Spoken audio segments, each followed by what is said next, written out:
What's up, everybody? You're very welcome along to Saturday night's late night agenda. As always, I am your host Craig, and this is your show. Yes, we put in a title and we've topics we want to talk about, but it's your show, so you let me know what it is that you want to have a chat about. We will, of course, talk about Pulisic and a few other bits and pieces as well. We'll talk about the Real Madrid headlines that have already started. Marca, I warned you yesterday that they were going to be coming, and it didn't take them long to already start basically bragging that they were happy with the draw, that they didn't get drawn against the big coconuts or something like that, I think it translates to. But I have a funny feeling that those words, like previous words, will come back to bite the Real Madrid press in the ass, because I fully believe we're going to turn them over two legs, because I think we're a better team than Real Madrid. But I would say that, wouldn't I? I'm a Liverpool fan. I hope you're all having a cracking Saturday, folks. I hope that you're all getting along well. I hope the sun's shining, your loved ones are safe and all that. But look, let's get straight into it tonight, folks. There's a load for us to get through. You're probably wondering about the Christian Pulisic stuff. You probably have other players you want to ask me about as well. So as always, and you want to hit me up with any questions, whack them into the chat there. I'll do my best to get through them. I will start off with the Christian Pulisic thing though, because I'd seen it mentioned a couple of weeks ago that maybe he was a little bit unhappy at Chelsea. And look, I genuinely don't know if that is or isn't the case. He has had limited playing time at Chelsea, fair enough, but that's for different reasons. Some of it, different managers want different stuff. Sometimes it's because he's had some injuries and stuff like that. Sometimes maybe tactical, I don't know. Not my place to say, because I'm not a Chelsea fan and I don't know what's going on behind the scenes. But I did start to see some questions that potentially he could want a way out of the club. Now, you know my take on this, folks. I've been very honest about Christian Pulisic since the day we didn't sign him. I've always wanted Liverpool to sign Christian Pulisic, from a marketing perspective, from the club, for the talent of the guy, from what I think he could bring to the team, to the US connections, to the maybe the opportunities he could open up for the club with regards to the US men's national team and him being one of the stars. So many obvious things that you don't need me to repeat.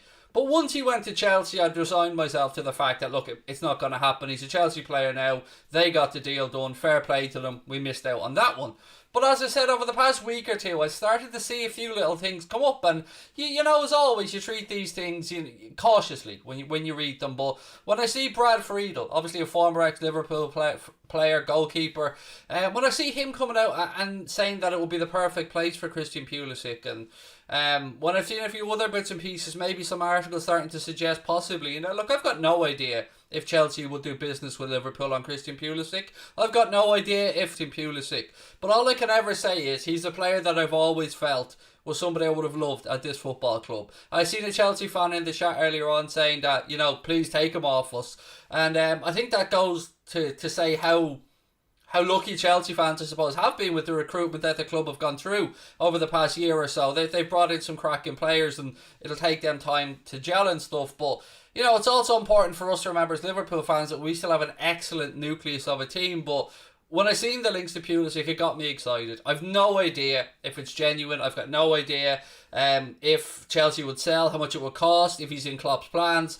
But it was mentioned by Brad Friedel in a piece recently as well. And I've always thought it would be a good fit, so I just thought, why not kick off tonight by having a chat around that, and then we could, of course, lead into other players or anything else that you guys want to talk about as well. Thanks to Jack Gill earlier on, by the way, on Mundo Sporto. He covered the Everton versus Manchester City FA Cup game over there, and tomorrow I'll be live for the Leicester City versus Manchester United game on Mundo Sporto. So do go over and sub to that channel, and please join me for that one tomorrow. If you want to become a member here on Anfield Agenda FC, an official member, which gets you the badges, the Discord group, the custom emojis, all the kind of stuff, there's a link pinned to the top of the chat right there. Click on that, that'll bring you through. It's $4.99 a month, or you can look at the link in the description. And also, before we kick off, I just want to say again, thank you to our sponsors, Boyle Sports. Right, that's all the housekeeping out of the way, folks. Now over to you guys.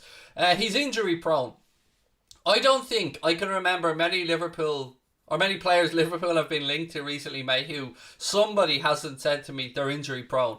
I think I don't know Christian Pulisic's record off the back of my hand with injuries. As I said, he's a Chelsea player, but KONATE got the same thing, injury prone. Other players we've been linked to, injury prone.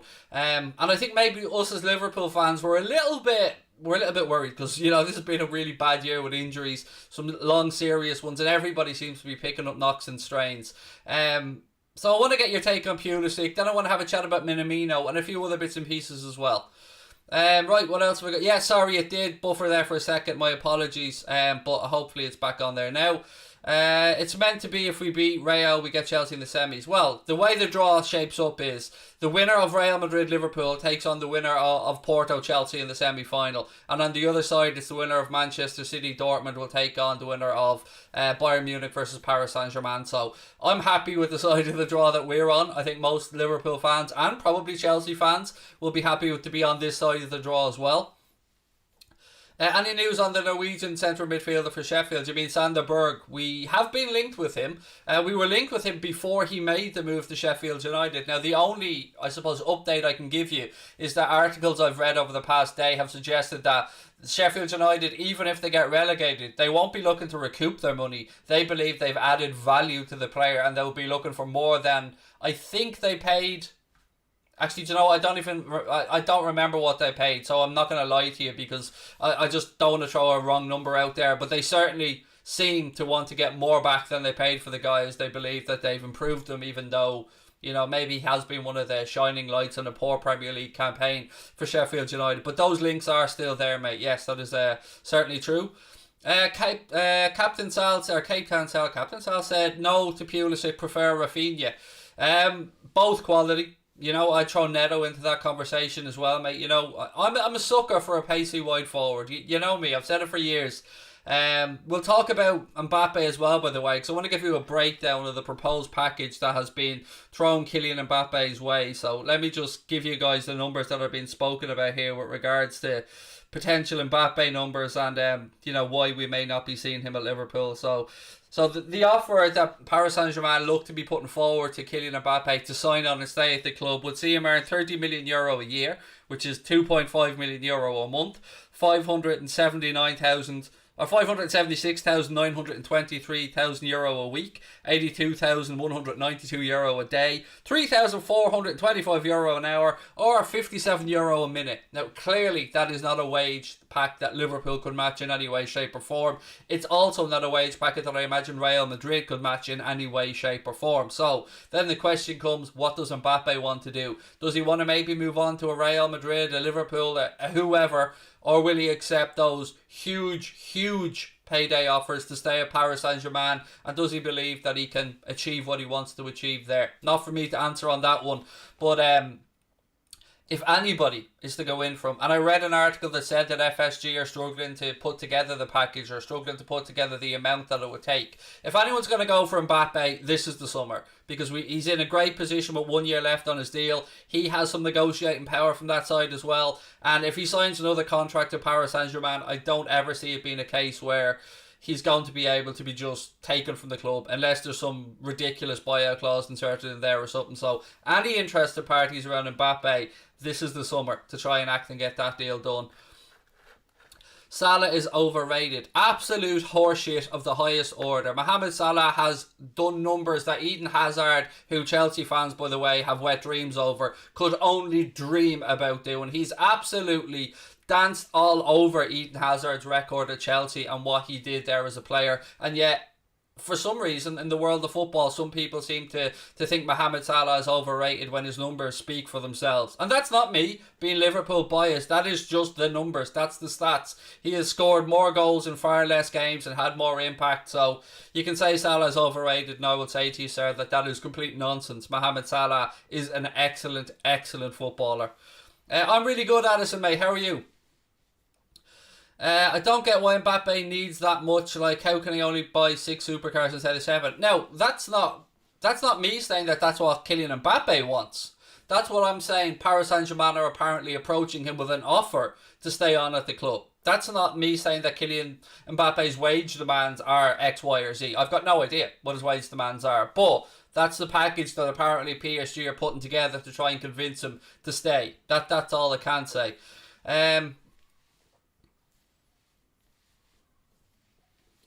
What else we got? Rather us go for Reina or Hoppe. Yeah, Gio Reyna is somebody that Jurgen Klopp and Liverpool have been keeping an eye on for a long time. I mean, that's no secret. You look through any of the articles on most of the Liverpool sites and you'll see that out there.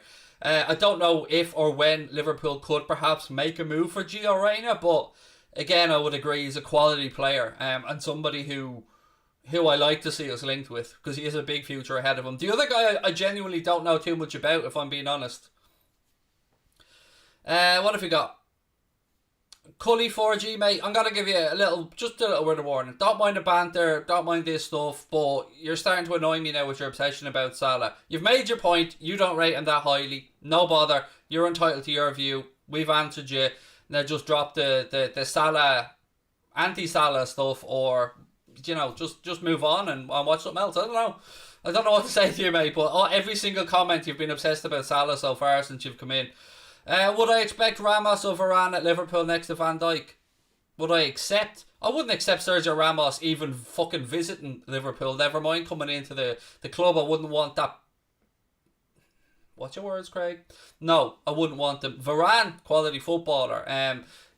Has been linked with a possible move away, but often at times I'm a cynic when it comes to these things. I know 100% for a fact that Sergio Ramos is just angling for a big payday, and that himself and Florentino Perez are butting heads a little bit because, money's tight at Real Madrid. Ramos thinks he's worth X amount. Florentino Perez thinks that, well, you're an aging player and you want to sign a new deal, so I think you're worth X amount. And as always, to me, this is just the player angling for a better deal at the club.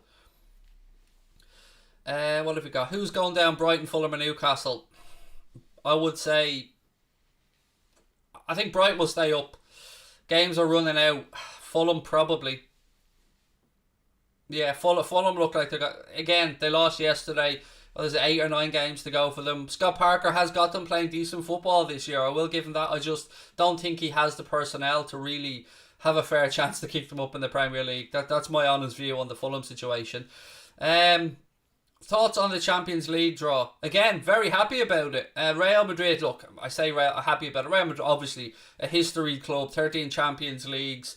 Going to be a very difficult tie. First leg, I would say at the Bernabeu, but it's not going to be. It's going to be at the Vicente Calderon. Isn't that their training ground? Anyway, their training ground or their B team's ground. That's where they've been playing the games this season. And the second leg at Anfield, I know there's no fans there, and I know we haven't been great at Anfield, but still in my head I'm thinking that that's kind of a small advantage. I'm happy with the draw. I think we can beat Real Madrid over 2 legs. I've watched enough of Madrid this season to think that there are certain areas they can be gotten at. And look, with the headlines that are going to be coming out of Marca and all the stuff around the Ramos Salah stuff, there is some unfinished business there. We all know it. We all admit it. We're big enough to sit here and discuss it. The team talk writes itself. They're going to want to go out there and they're going to want to put that right wrong. And Salah's going to go out there and show what he can do. And I believe that we'll get past Real Madrid. The others, Porto and Chelsea, may the best team win. And look, if we get to the semi-final, of course, we'll talk about that as well. The possibility of a Chelsea 2-legged semi-final with a final in Istanbul, the headlines for there. They write themselves. But both sides still have a job to do first. We have a very difficult couple of games against Real Madrid, but I genuinely do believe that we'll beat them, and I genuinely do believe we're a better team. Not arrogance, because I respect the history of Madrid. I respect the players that they have there: Kroos, Modric, Benzema, Rodrigo, Varane. They've got some very good players, Thibaut Courtois, but I think a lot of them are at the twilight of their careers, and I think if we can show up with the energy and pressing levels that we're capable of, I think we can cause them a whole world of trouble. I really do. So, we'll wait and see. It's easy for me to sit here and talk big, but when the games are played in early April, the home and away legs, we'll know what happens then. Did I watch the Ireland versus England rugby game? No, I wasn't. I was working away in the background, mate. Lots of stuff going on behind the scenes, so I was just going through paperwork and writing down some ideas and reading up on stuff and trying to get stuff ready for tonight's show. I want to have a little talk as well about Minamino. Aideen, thank you for the super chat. Do you think the Di Maria robbery story, or what do you think of it? I don't think it was just Angel Di Maria, if my memory's correct, Aideen. I think there was it Marquinhos' house that was robbed as well the same night? I believe there was 2 homes of Paris Saint-Germain players that were burgled that night. I know the family members were locked into rooms as well. And look, it's disgusting. It is. My heart goes out to both the players and their families, because that's not a situation that anybody's family should be put in. And I believe, in fairness to Paris Saint-Germain, they've beefed up security around all of their players.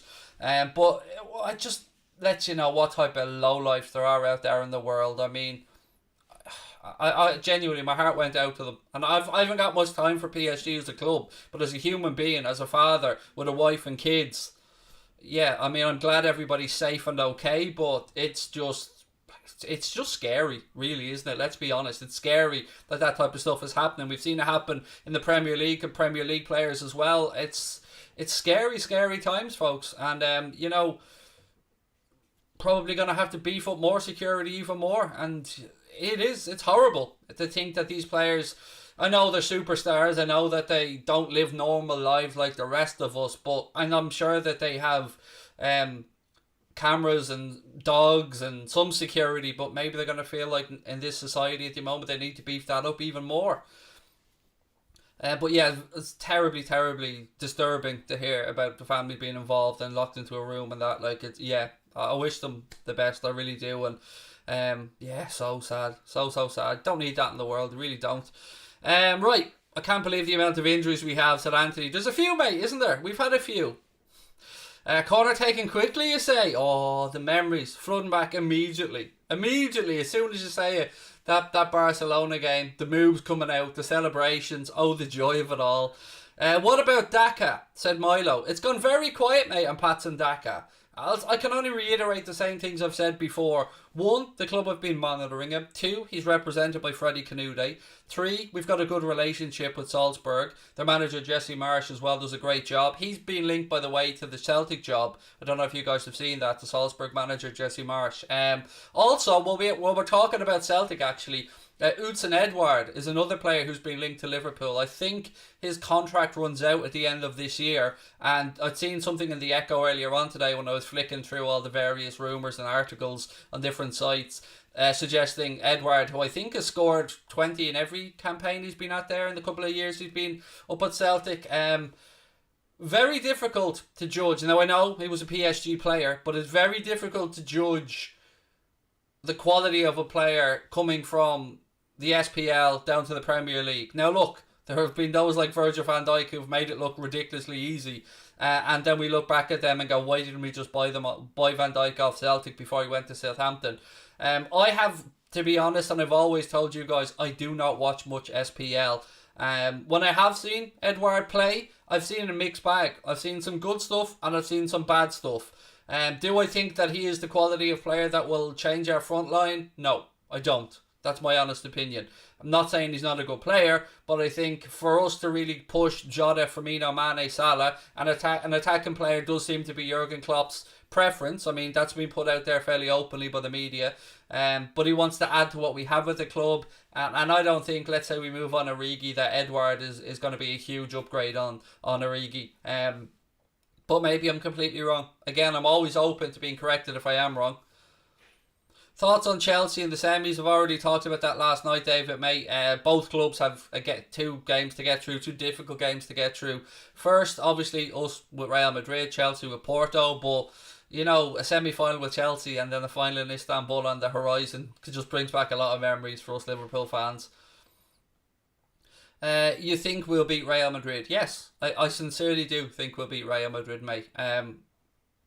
Of course, I'll break this down more tactically as we get closer to the game and we know what players we have and stuff, but I watch a lot of La Liga, and this ain't the same. Now look, they'll say this ain't the same Liverpool team, and I get that, that's a fair point, but when I look at this Real Madrid team with no Ronaldo and no Bale, I don't have the same fear factor, and I don't think the players will either. Yes, you'll talk about the likes of Sergio Ramos, you'll talk about Varane, Courtois. I've said that. I respect them. I respect Kroos, I respect Modric, but they're an aging group as well. Vinicius Jr. isn't the finished product, no doubt an absolute talent. Rodrigo as well. There are quality players at the club, and I will respect Real Madrid, but I do sincerely believe that we will win that tie and make our way to the semi-finals. I genuinely do.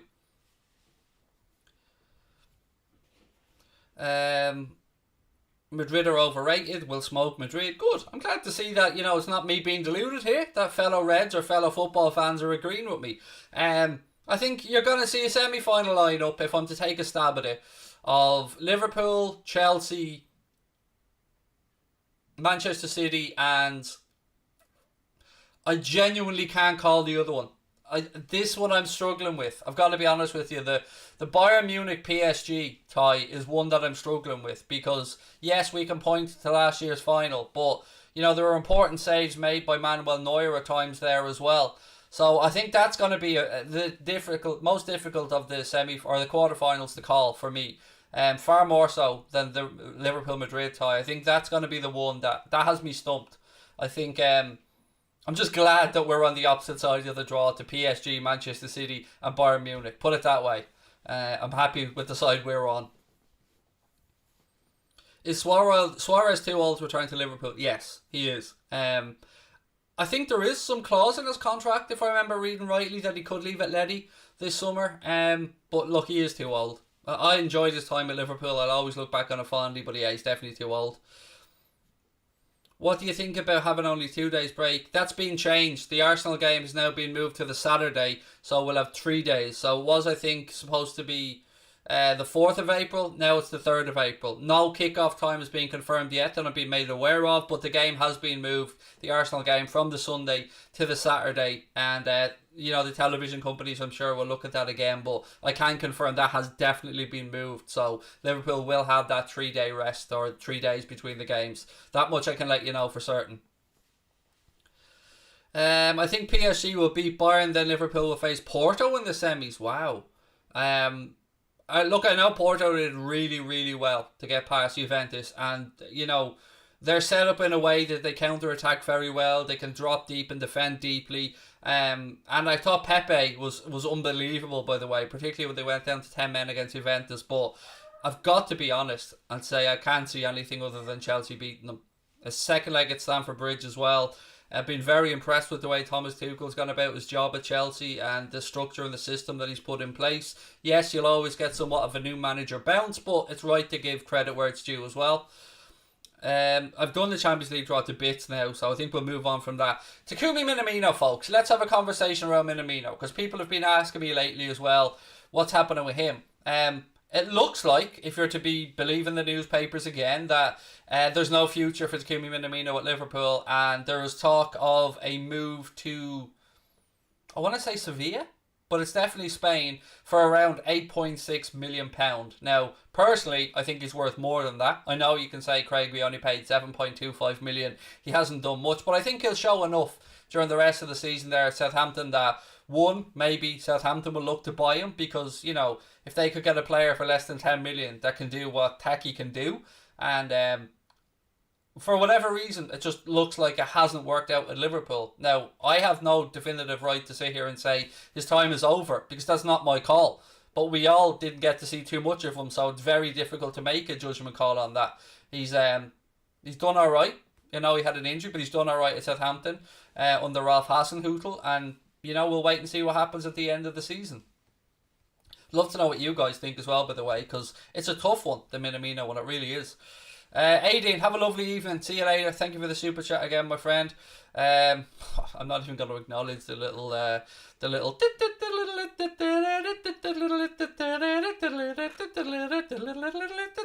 you go. Well done, Kate. Well played. Can you do a World Cup qualifications prediction? Not tonight, mate, but down the line for certain. Do you think we'll beat Real Madrid? I've probably answered that 4 times in the... How long have I been on? In the 23 minutes I've been on so far, mate. So, yes, I do. Right, any other transfer stuff we want to talk about, by the way? Because there's a load of stories doing the rounds, particularly around, obviously, midfielders. Juan Laporte, the president of Barcelona, has come out and said that Gini Wijnaldum is on their summer wish list. So, I still hope, maybe I'm just deluding myself at this point, but I still hope that Gini stays. But the big transfers this summer, the big stories, no matter what we all say, are going to be around Haaland. They're going to be around Mbappe. They're going to be around Sancho if you're a United fan. And the question is, what will happen here? I mean, I suppose the general perception is Haaland will go to City. Mbappe will either sign at PSG or go to Real Madrid. I think even, the most biased Liverpool fans like myself will look at that and go, can we afford that money? And again, just to break it down for you, the offer that seems to be on the table to Kylian Mbappe is 30 million euro a year, which breaks down to 2.5 million a month, or just under 580,000 euro a week, and that's not a figure I can see Liverpool being able to match. But moving forward, again, reading more into this whole Redbird acquisition and Jerry Cardinal and the LeBron James stuff and the investment that they're going to be making into FSG to take that 10% share. Reading into that more, it seems that FSG and their portfolio, they want to extend it to have an NHL club. They want to have an NFL club. They want to have an NBA club, which of course LeBron James, we know, has aspirations to own an NBA club at some point as well. But they also want to build up, I think, Liverpool into a model like maybe the City Football Group or the Red Bull type of group, where we have other feeder clubs. And Jerry Cardinal does own, if my memory's right, an 85% stake in Toulouse. And I think this will be a good thing. They've always spoken, our owners, about strategic partnerships. I've no idea what's going to happen with the it's $750 million, about £540 million that will be freed up. I've no idea what will happen with that. If the Red Sox will see any of it, if Liverpool will see any of it, if they'll all get new yachts or Ferraris, I haven't got a clue. We all wait with bated breath to see what happens there. But, you know, they are certainly looking to expand their portfolio. And I don't know what to make of that. But what I will say is, having somebody like Jerry Cardinal within the group, if you look into his background, from financing, from marketing, stuff like that, he's a very clever dude. I think, I don't know if he started with Goldman Sachs or Wells Fargo, one of them, but came through, and you can research him yourself. Definitely the right type of investment partner that FSU would want to bring on board. I think he owns an image management rights company as well. And yeah, that to me is a positive sign. Would I take Coutinho back? Not a hope in hell. This is why. He had a chance at Bayern. They chose not to trigger the option to buy. Barca, they're not playing him because of, I think, fears about triggering a clause. Now, I know people think that Liverpool are owed money by Barca. We're not, and nor will we be. We sold off any potential debt to, I don't want to say a collection agency, but let's just say an investment firm or something like that. So technically Liverpool won't be owed that no matter what happens there. Liverpool should go for Jack Grealish or Zaha. Zaha, too old, waste of money. 27 this year, going on 28, I think. Has he really done enough to demand 50, 60 million quid? Not for me.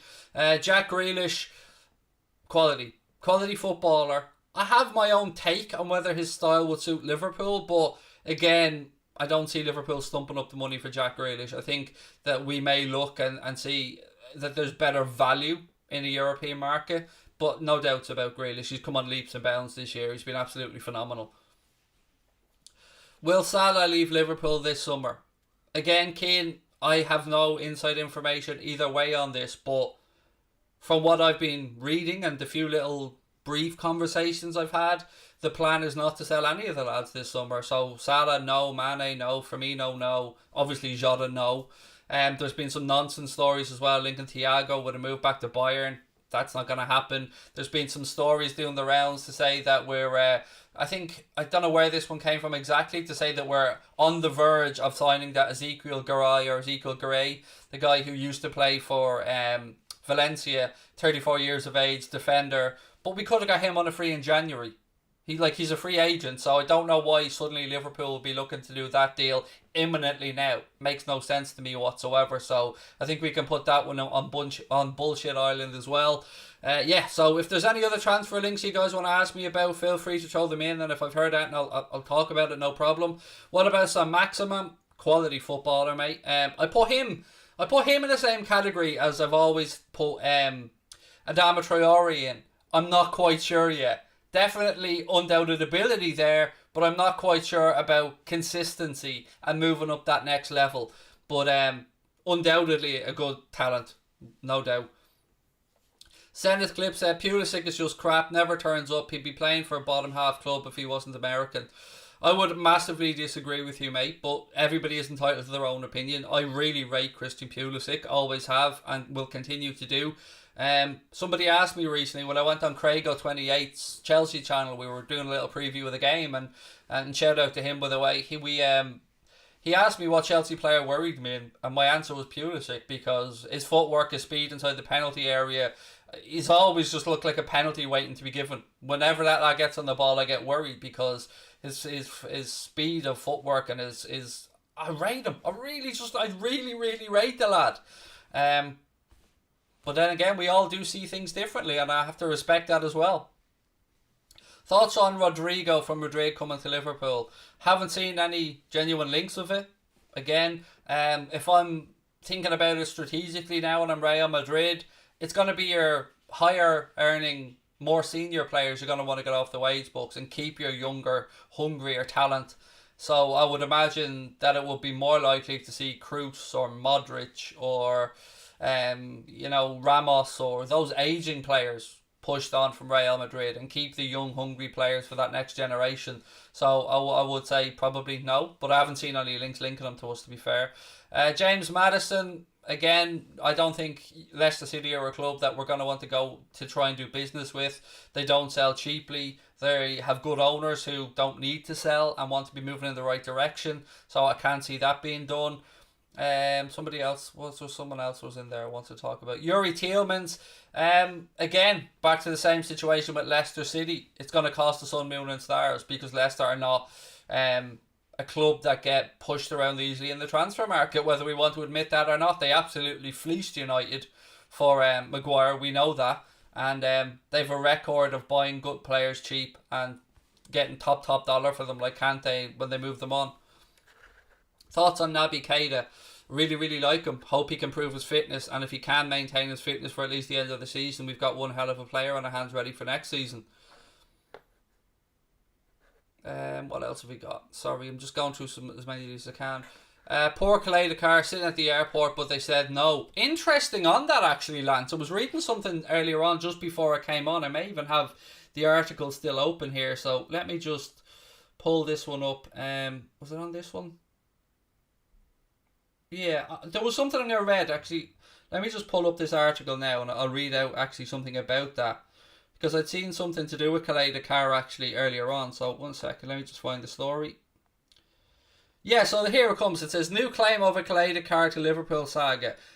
This originates from Inside Football, but I'm reading this now off the Echo. I always like to give credit where it's due. So when Liverpool suddenly declared that they were in the market for centre-backs in the final days of the winter transfer window, a whole host of names were linked with potential moves to the Reds. One of those, supposedly on Jurgen Klopp's shopping list, was Croatian international Caleta-Car, but at the time it was claimed the deal fell through because his French club Marseille wanted to keep him. However, Inside Football cite Romain Canuti as telling the Olympic Marseille talk show, in reality, Marseille pushed to try and sell Caleta-Car to Liverpool and he wanted the deal to happen. The article states, he insists that the French football giants were looking to sell the player and the deal only collapsed they were looking to sell the player and only the collapse of the move prevented them from signing off on his departure. Marseille then decided to say that they had opted to keep Caleta-Car in order to spare themselves the embarrassment of being seen trying to sell the player but failing to do so. So maybe Michael Edwards wasn't happy with the deal on the table there. Maybe that's why the Caleta-Car deal wasn't signed, and it wasn't because he was sitting at the airport just waiting to go. Maybe the Marseille just couldn't get the money that they were hoping for. But either way, he is still a Marseille player and somebody we may well look at again in the summer. Do you think we're at our best with Fabinho in the middle? 100%. Absolutely. I mean, it was there to see when he went back into midfield. I mean, look, are we going to sit here and say that Kabak and Phillips are the dream centre-back partnership for us long term? No. But what we do want is consistency. And having Trent on one side and Robbo on the other side with a settled centre-back pairing. Whatever happens with Ben Davies will happen. He got some game time today, I think, in a behind closed doors friendly game against each other. I think it was just, the players that were still around threw on the home and away shirts and had a game. But no one knows what happened there. But having a partnership that will get to know each other, will get to know how to communicate better, and will have that shield of Fabinho ahead of them for the remainder of the season can only be a good thing in my opinion. So yeah, I'm delighted Fabinho's back in the centre of the park. Absolutely.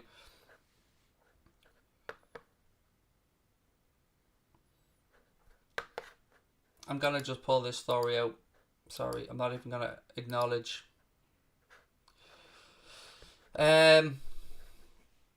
What have we got? Fahim said City will dominate the league for a couple of years if they actually pull off Haaland and Nuno Mendes. Look, I'm not going to sit here and say it wouldn't be really difficult for the rest of us if those deals came off. Swap Shaqiri for Rafinha. I can't see that being a deal that Leeds would be happy with, to be honest with you, mate. I'd happily have Rafinha, no problem, quality footballer, but are Leeds United going to want to think that that's a fair swap for Shaqiri, particularly with Shaqiri's injury record? Do you think Porto can beat Chelsea in potentially the final? Can they? Yes. Will they? I would say no. I think Chelsea will have too much for Porto over the two legs, but I've said this so many times. I don't want to be derogatory of any team that's in the quarterfinal. You don't get there by accident. You get there by deserving to be there. And Porto deservedly knocked Juventus out, so they've earned their right. And it's up to Porto now to prove it against Chelsea. And there's nothing that I can say about that. Like I can't read the future, so I don't know. Would you sell Gomez if you were Klopp? No, I would not. No, I wouldn't. I'd keep him, mate. You look at what we paid for him, you look at the reasonable enough wages that he's on. I know about the injuries, you don't need to tell me that, but I also know what a quality player Gomez is, so no, I wouldn't move him on. Dybala, I don't think there's anything truth to that game in McGriff, mate. We've been linked with Dybala loads of times, and I think he was offered around to United, to City, to Spurs in recent windows as well. And I think maybe with the talk about Ronaldo leaving Juventus, potentially going back to Madrid, Aaron Ramsey maybe being kind of shown the door as well at Juventus, I think Dybala is probably somebody that they're going to want to stay there. Elliot back at Liverpool next season, asks Vernon. It's a tough one, isn't it? It's a really tough one, this one, because I can see both sides making sense. So can I see a low move to a Premier League club being worthwhile, particularly at his young age? Yes. Can I see him coming back and learning from Mohamed Salah, Sadio Mane, Firmino, Jota, and that being beneficial to him? Absolutely yes as well. Therein lies the very difficult decision for Jurgen Klopp on what will happen. Now, long term, Elliot will be a Liverpool player. I've no doubt about that. He's a red through and through. I know he came up through Fulham, but he's always been a lifelong Liverpool fan. He will want to do everything he can to stay at this football club. But it is going to be a very interesting decision to see what Klopp does with him next season. Very hard one to call. I mean, I'd like to get the input of a James Pearce or something on this one to see maybe if he's had an insight on that. But yeah, it's a tough one, isn't it? Because you can genuinely make an argument as to why both options would make sense. Do you think our players will leave if we're not in the Champions League? No, I don't. For a couple of reasons, mate. One, if we're not in the Champions League, what's that down to? You can say it might be down to the manager. You can say some of it might be down to the owners and the recruitment. But you also have to say a fair chunk of that's down to the players not performing. So some of them only have themselves as part of that reason. So I think some frank and honest conversations will be had in the dressing room. But no, I don't think that they'll throw their toys out of the pram if they don't get Champions League football for 1 year. Because they all have to hold their hands up. There is shared responsibility on this between the coaches, the players, the owners, everyone. The fans, we all have to take some partial responsibility in this, I suppose. And no, I don't think they'll move on, mate. And I think if you're looking to do that as a selling club, it's not the right time to be looking to sell either, because you're not going to get the top dollar that you want for a player if he's angling for a move away from the club. Apparently Liverpool are willing to bid for Alfredo Bastoni. Yes, so that being the Inter Milan centre-back. I don't know if that's true or not, Connor. It's on our Anfield Agenda Instagram account, by the way. All of these transfer links are on there if you want to go over and have a look at them. Just if you're on Instagram, just search Anfield Agenda. Really straightforward. Same on TikTok, we're on there as well. Anfield Agenda on Twitter. My personal one is just my name on Twitter. Again, I'll put that into the chat really quick. I am on private on Twitter, so anyone that does look to follow me, I do manually look at every single one of them because, I don't want to be dealing with trolls all day. But my Twitter has gone in there if anybody wants to give me a follow personally on Twitter as well. Can Jota play right wing? He can play anywhere across the front three, mate. Maybe even in the hole behind. But, where his best position is, to the centre, on the left, on the right. I suppose it depends who we're playing, who else he has alongside him, and what way Klopp wants to set up.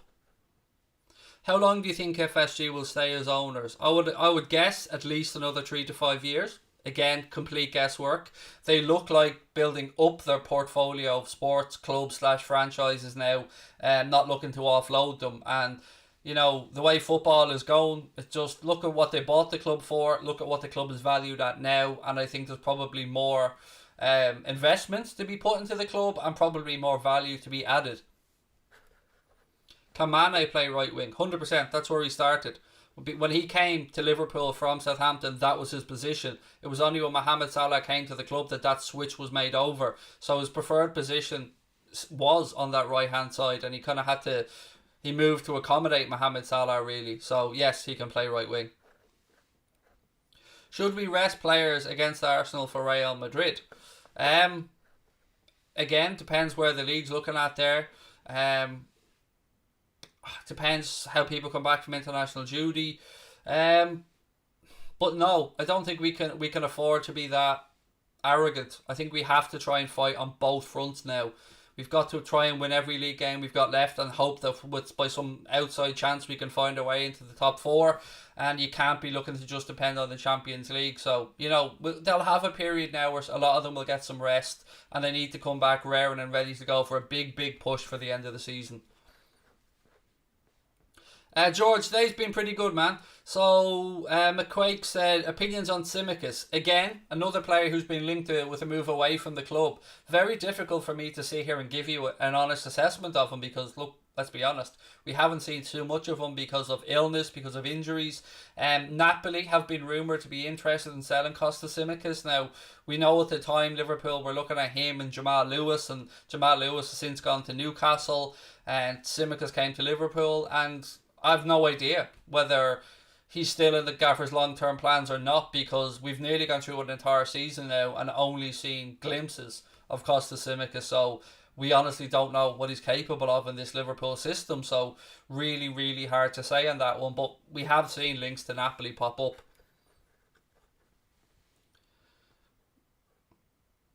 Will United win the Europa League? I think so. I mean, I was asked this question last night, and I think yes. If I look at the Europa League, I would say Manchester United should probably be the favourites to win that competition. I don't like saying that, but I've always promised you my honest opinion. And the draw against Granada, and I look at who's left in the competition, Roma, Arsenal, Ajax. United should be looking at that and thinking, right, we're going to win this competition. So, yeah, I would make United favourites for the Europa League. And I don't like saying that as a Liverpool fan, but I always give my honest opinion. Am I happy with the draw? Yes, I am.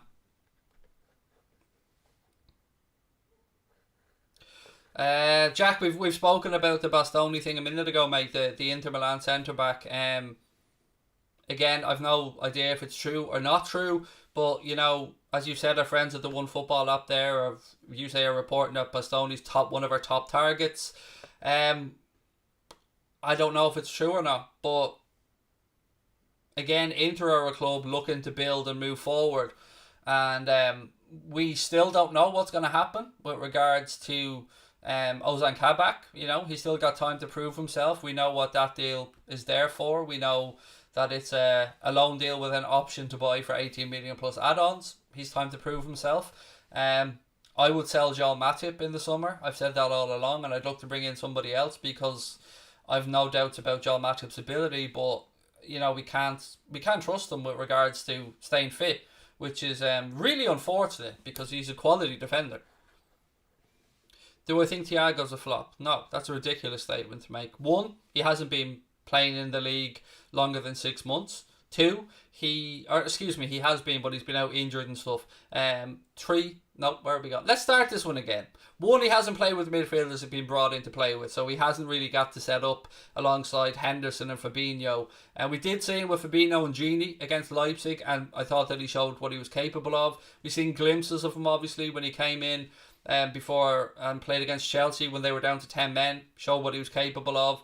But I think we've another 3 years left of Thiago, and I think that he will only get better as he gets the midfielders and the team that he was brought in to play with back around him. So Van Dijk behind him, Henderson alongside him, maybe more options ahead of him. I think then we'll see the best of Thiago. So like any player that comes into a new league, I always think that they deserve a year, whether it be a Liverpool player or not, to settle down. Even somebody as experienced and as good as Thiago. Thiago seems to play a better role as a centre attacker midfield. He shouldn't be playing in a 6. We all know that. There's no point in having Thiago playing for us in a 6. It wouldn't work. Fabinho's the 6. We need Thiago as an 8 or an 8.5. We need him on the front foot, little slide balls out, keeping things moving along, and then Hendo is the engine, or Genie is the engine, or Curtis Jones is the engine then alongside as well. Do I think Phillips should stay? Look, let's be honest. We're talking Gomez, you're talking Van Dijk. Is Phillips at that level? No.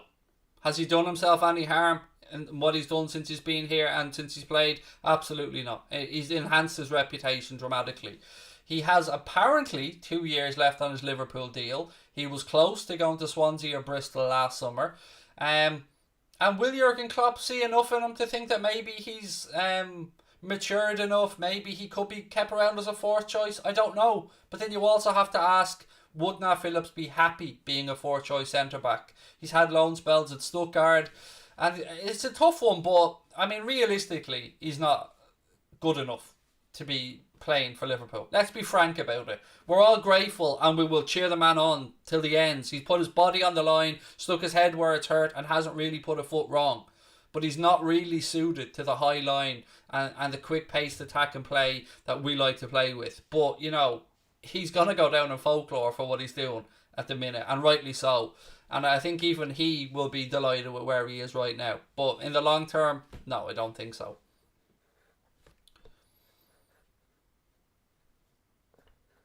Sorry, I just have to remove another comment. Right, ladies and gentlemen, about 5 more minutes to go on tonight's stream. I will not be here tomorrow night. And I don't think. Let me just check my calendar. And Monday's going to be my day off. So 1 second, I might be here tomorrow. I could have this completely wrong. Let me just check my calendar. What have you got? I might be here tomorrow. I'm doing the Leicester versus United FA Cup game, and Jack is down to do the Villa versus Spurs game. But if the United Leicester game goes to extra time, obviously Jack can't do that, so I might do a late night agenda. But if not, it'll be Tuesday before you see me back here. Now, I'll probably try and pre-record something to put up, and we will be recording the Anfield Agenda podcast on Tuesday as well. But Monday's going to be my day off because you know, international break, it seems the perfect time to kind of have a wind down for a little bit before we make that big push for the end of the season. As always though, ladies and gentlemen, if you can just do me one favour, let people know Anfield Agenda exists, let people know about the channel, hit the subscribe button. As you can see, we're inching bit by bit towards our 100,000 goal. And I never thought we'd get there. I never ever thought when we started this channel we'd get there. But we're getting there bit by bit, subscriber by subscriber. So if you have enjoyed the stream, please do subscribe if you haven't done so. Drop a like as well. If you want to become an official member of Anfield Agenda FC, which gets you all the custom emojis, it gets you the Anfield Agenda badge beside your name. That badge changes colour the longer you're with us. It also gets your name in to appear in green to me and other members, make it easier to spot your comments. But it's really the Discord group for me, which is the selling point of it. That's our private Discord group, which is only for members. Anything we get, we give you a heads up about what's happening behind the scenes on the channel. We give you a heads up about any potential partnerships the channel's up to, all that kind of stuff, transfer gossip, all goes in there, along with some really weird conversations and arguments as well, which is part of the fun. But that's all available to our members. There is a link at the top of the chat and in the description of the stream as well. It is $4.99 a month, in line with pretty much every other channel's memberships. And yeah, look, it's a weird one this, because I hate taking days off. I hate it. But I know that I need to take a couple for myself, because we're going to have a really hectic end to the season. We've got the Euros coming up as well to cover on the channels. But again, don't forget, tomorrow, Leicester against Manchester United on Mundo Sporto, which is our sister channel. There's a link in the description of the stream to it. Go over, subscribe to Mundo Sporto, turn your notifications on. I'll be live there for that game tomorrow. Hope you can join me for it. It'll be interesting. I mean, we've seen Manchester City book their place through after a 2-0 win over Everton as well. Southampton beating Bournemouth 3-0. So tomorrow the final two other semi-finalists will be decided, and yeah, there you go. So look, it's been fun as always, ladies and gentlemen. Appreciate you giving up part of your Saturday evening to come and have a chat with little old me. I'm going to go watch some boxing and some UFC. Congratulations, by the way, to Noel Kennedy and the Celtic Warriors lads who were over in Belgium fighting today. Noel Kennedy, a proud gory man, a proud local police officer as well from my town. delighted to see him get the win. Niall is somebody like myself who's proud of the town he lives in, but he also works hard for mental health issues and to raise mental health, to raise money for mental health charities around, like Talk to Tom, which is an amazing local charity here in Gorey as well, that do great work around depression and mental health work as well. So yeah, I'm so proud of Niall. So well done to him. Well done to all the lads at Celtic Warriors. And look, I will talk to you guys tomorrow, hopefully on Mundo Sporto, but if not, probably on Tuesday on here. Have a cracking weekend. On behalf of my family to your family, lots of love. Stay well.